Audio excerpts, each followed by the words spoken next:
Hey, what is up guys? This is Nishi from MST.TV here, back with another Market Watch episode. So today we're doing something a little bit different again, in that we're not covering cards that are necessarily hyped or trending on the market at the moment, but rather because we have Photon Hypernova dropping in just a few weeks time, we're going to talk about some cards that I think everyone should be paying attention to, because they're likely to get some more attention as we move closer to the set's official release. Today, we're just going to talk about some cards that are related to the Kashtira theme, and in part 2, we're going to talk about some stuff related to other archetypes. I'm going to try and not spend too much time talking about every single card, since we've probably covered them on the channel not that long ago, so hopefully this will just serve as a refresher or a reminder for you guys over the next couple of weekends as you get ready for the sneak. Let's get started. So first up, if we're going to talk about Kashtira, we have to mention Kashtira Fenrir. This is the Pankratops replacement that everyone thought would be broken and splashed into everything, and even though the card still is really scary, it hasn't been seeing as much play as I think that people were expecting based on the results that we were seeing over in the OCG. However, with Kashtira getting good support in Photon Hypernova and probably becoming a tier 1 strategy, we should still expect Fenrir to be an expensive and highly sought after card. Right now, this card is just $70 a piece, sitting atop Darkwing Blast despite being an ultra rare. As weird as it sounds, I am expecting Fenrir to go up a little bit more to maybe the $80–$85 mark. I think that the demand for it by Kashtira players will cause it to rise, and on top of that, if we do see a ban list hit tier limits in the next couple of months, I could see people using Fenrir to fill up a couple of slots because it's just such a strong generic card. If you're planning on playing Kashtira, you'd better already have your copies of Fenrir, because I don't realistically see the card dropping in price anytime soon. And of course, the next obvious card for us to take a look at is Unicorn. This card isn't as splashable as Fenrir. Ripping a card from your opponent's extra deck isn't quite the same thing as banishing a card from the field, and also Unicorn searches for a spell rather than a monster, and with the Kashtira spells that you have available, it just doesn't make for a very splashable engine. However, in the Kashtira deck, I think you could actually make an argument that Unicorn is more important than Fenrir. Unicorn can search for either Birth or Papias, each of which is a key extender for the deck that can get an additional body onto the field, which is very important to be able to spam out rank 7 monsters. Unicorn is a riskier pickup than Fenrir. While Fenrir will continue to see play regardless of how good Kashtira ends up being, Unicorn needs Kashtira to be good in order for us to see it go up in price. However, at only $25 each as opposed to $70, Unicorn is still somewhat affordable, so from a profit perspective, you have more room to earn a higher rate of return if you're looking at Unicorn. Either way, I do still feel like Unicorn is worth grabbing at its current price, since it does feel like Konami is pushing us toward a triangle format of Tier Limit, Sprite, and Kashtira. One to just quickly mention here is Psi-Beast. This is a card that I've mentioned a few times over the past several months. At the moment, when players are looking at Kashtira without Photon Hypernova support, players are using Psi-Beast to fill that void. However, with the new support, Psi-Beast is going to be largely unnecessary, since you probably want to use your normal summon elsewhere. Unfortunately though, a lot of players still have their copies of Psi-Beast, and it seems like people don't really want to let them go, since they're still sitting up at the $10–$12 mark each. This is just a reminder that if you guys have any Psi-Beast sitting around, you should definitely try offloading it before it falls off completely, since the card most likely won't be seeing any play once Photon Hypernova is legal for tournament play. So this one's another generic card that pre-Photon Hypernova Kashtira are playing, though I think that this card is definitely a better choice to consider than Psi-Beast. Astral Kuriboh is a level 1 monster that you can summon out of your hand by revealing a number Xyz monster from your extra deck, and then it turns this card's level into that monster's rank, but then you have to use it to make a number Xyz monster. Now, in Kashtira, this is actually really good because you can use this to go into number 89 or number 11 very easily. Both really good cards that are going to see a lot of usage. Now, I haven't seen too many post-Photon Hypernova lists that are actually using Astral Kuriboh, so there might just not be room for it, but I think that it's one of the various techs you could play, and this is one of the better ones because it doesn't really have many conditions or restrictions attached to it. For now, this is a secret rare from Brothers of Legend with just 1 printing, and it's currently at the $9 price point. This one is a riskier card for you to be picking up compared to something like Kashtira Unicorn, which we know is going to be seeing play, but if you can still grab these for around $5–$6, I think it's still a pretty good pickup. Next, Water Enchantress of the Temple is a card that's worth noting. The Adventure Token package is one that hasn't seen a ton of play recently, even though it has remained completely untouched here in the TCG. However, a lot of players are looking at playing it in the Kashtira deck, since they don't really care that you lose the effect of your normal summon monster. Kashtira doesn't really have access to so many hard negates, so Griffin is really helpful for that, and also Griffin happens to be a level 7 that you can use to make a rank 7 Xyz if you really need to. So Water Enchantress doesn't really have any cheap printings, quote unquote, but it has several printings and it isn't actually that expensive. For the Grand Creators printings, right, we have the Collector's Rares at 75, which is still the highest rarity, but then the Ultras from the same set are only $15, which is really cheap when you consider how few printings this card has. And then the printing, which is the reason that the card got so cheap in the first place, Water Enchantress, also got an ultimate rare printing from a relatively recent OTS tournament pack, so there's probably more printings of this card floating around than you would think just looking at the rarities.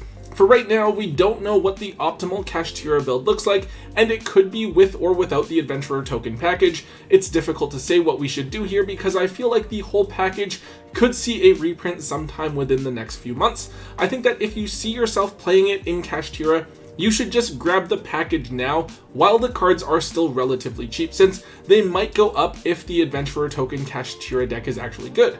However, I wouldn't recommend investing too much into this engine specifically, just in case it's not as good as we think it is, as well as just in case we see the pieces reprinted. I guess that it would make sense to acknowledge Right Over Ramazir here, but basically whatever I said at the end there about Water Enchantress would also apply to the Right Over Ramazir. The difference is that Right doesn't have an OTS Ultimate Rare printing, its only printings came in the Grand Creators set. Now, had Water Enchantress never been printed as an ulti, its ultra rare price would probably be closer to the $40 mark that we currently see Right at. Right also has the collector's rare printing at $120. Now, I don't really have too much else to add here other than that you can expect Right to be more volatile in price than Water Enchantress, right? So that is, if the engine is good, it will increase in price by a greater amount, but if it isn't, then the price will drop even harder.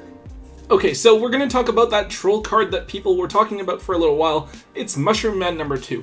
This is a really simple monster where during the end phase you can give control of this card to your opponent.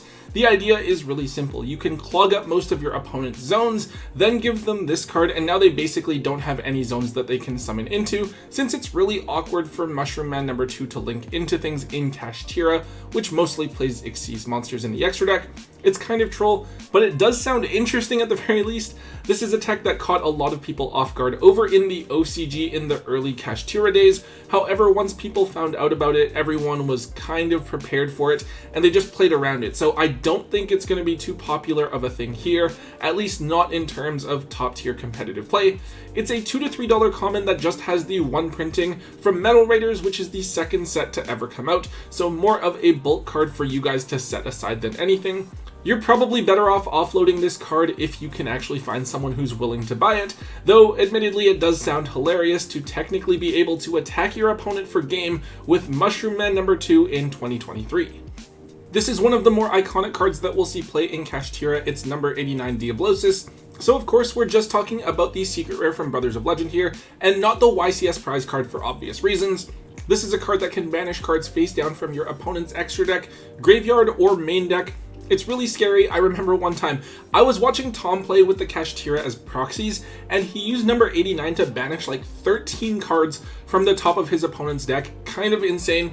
Anyways, number 89 is very important in Kashtira because by banishing cards face down, you can trigger the effects of Shangri-Ira to lock out your opponent's zones, so this card is very much necessary for the Kashtira deck. This card used to only be $8, but it has been pretty steady around the $4 to $5 mark for the past several months. But really, aside from that, it hasn't seen a super significant price bump up because we know that this card is going to see play in Kashtira, and because the card has limited printings and availability, I'm actually going to say that number 89 is probably a buy if you can get them for anywhere from $2 to $3, maybe $4. We're looking at a very important extra deck monster for what is expected to be one of the best decks of the upcoming format, and I'm expecting that this card will steadily increase in price over the next several weeks after the release of Photon Hypernova. The next one is number 11, Big Eye, and this is definitely a card that every single Kashtira player should own. It's really good. It's a generic level 7 monster that steals an opponent's monster. Now the reason that this card is something that you have to play in Kashtira is that you can use it to take number 89 to banish an opponent's extra deck card and trigger your own effect of Shangri-Ira. It's kind of weird because everyone on Kashtira has to play a Big Eye, but Big Eye is one of the first cards that you're going to rip out of your opponent's extra deck so that it doesn't just blow you out. Big Eye has a lot of printings, but all of them are actually relatively old. Currently, the ultimate rares are around 150, obviously crazy. The secret rares are around 40, and then for the other gold and ultra rare printings, they're about $10 each, which is a bit much because I remember when the ultras used to be like $1 or $2. Unfortunately, if you want to play Kashtira, you probably need to grab one of these. For right now, I would just stick with the lower rarities since I would expect that Big Eye will be reprinted sometime in the next couple of reprint sets. The card has a ton of printings, right? But it's just an older card, so it's a bit harder to find at the moment. Once it gets that reprint announced, expect people to flood their copies back onto the market right away, and for the card to instantly tank in price. There's one other Xyz monster that I want to touch on. It is Raidraptor Arsenal Falcon. So this is one Xyz monster that I think a lot of players looking at Kashtira will forget about. This card is a generic rank 7 monster, and you can use its effect to special summon a level 4 winged beast monster from your deck. Seems random, but then you remember that the barrier statue of the Stormwinds is a level 4 winged beast monster, and it all kind of makes sense. It's not just Fluwanderies abusing the barrier statue, apparently Kashtira are able to do so as well. Anyways, Arsenal Falcon has just one super rare printing from Rise of the Duelist, one of the harder sets to go and actually find, so this card is a solid $3 to $4 right now, which is quite a bit for a super rare from a relatively recent core set. This is a card that I've dug several copies of out from my store's bulk for 25 cents each. And it's a card that you guys should probably have ready for when people are going to ask for them at your sneak peek or at your locals. I would, however, get rid of them as soon as possible, since it's definitely possible that we'll be seeing the Wind Barrier statue hit on an upcoming ban list. Alright, just the last couple of cards for us to talk about. Book of Eclipse is a big one and probably an important one. This is a side deck card that is expected to see a lot of play once Kashtira are in the game.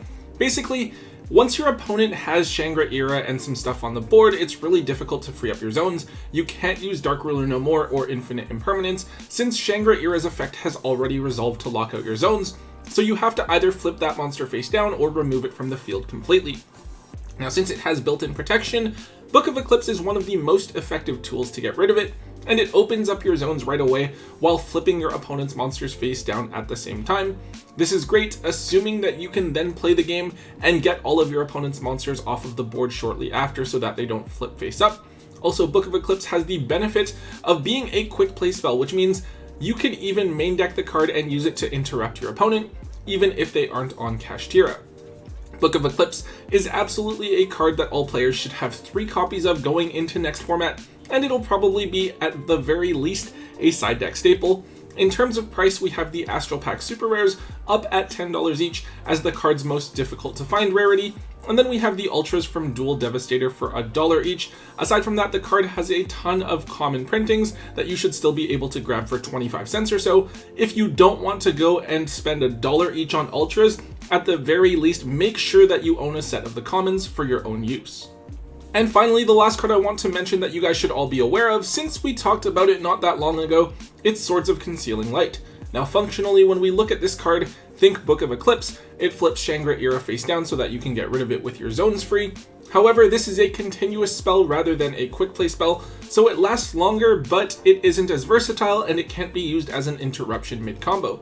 However, this might be a really good option for some slower decks that need a couple of turns to set up to be able to get rid of your opponent's monsters, so it's still a tech that is worth looking at and considering.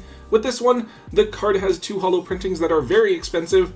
The ultis are well over $70, and the ultras from Yugi's World are still like 12 to 15 bucks. Fortunately, the card has some lower rarity printings, and I think you can still grab Battle Pack commons for under $1. Depending on what deck you have, it might be a toss-up between this card and Book of Eclipse, but if you're looking to have some flexibility, just grab a set of each of them in common for less than $5 and be ready for Kashtira regardless of what deck you're deciding to play. Alright guys, that is it for today's Market Watch episode. I know a lot of these cards were repeats from before, but I wanted to do an episode that was a bit more focused to get everyone ready for Photon Hypernova. We'll talk about some other cards next time where we're going to look at some cards from other archetypes that are getting support, since there's actually a ton of different themes that are getting really good support in this set. Anyways guys, if you did enjoy today's episode, make sure that you let me know by slamming that thumbs up button for me. Also, make sure you let me know in the comment section down below. Let me know what you guys think about the cards we talked about today, and let me know what other cards you want me to talk about in future Market Watches as well. Also, if you haven't already, do make sure that you hit that subscribe button, and until next time guys, don't forget to hold on to your MST.TV.